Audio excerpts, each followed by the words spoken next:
বন্ধুরা, আমরা এখন আছি হচ্ছে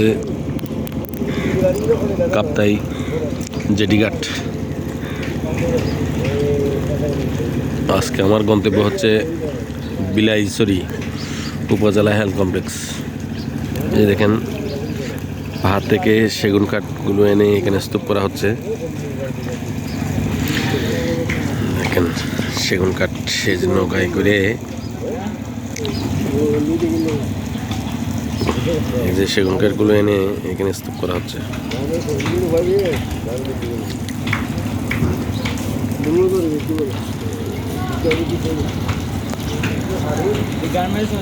এখান থেকে সারা বাংলাদেশে যাবে এগুলো।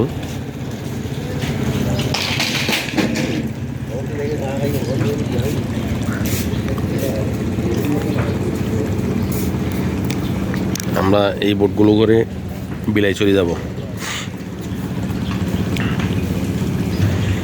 এখান থেকে প্রায়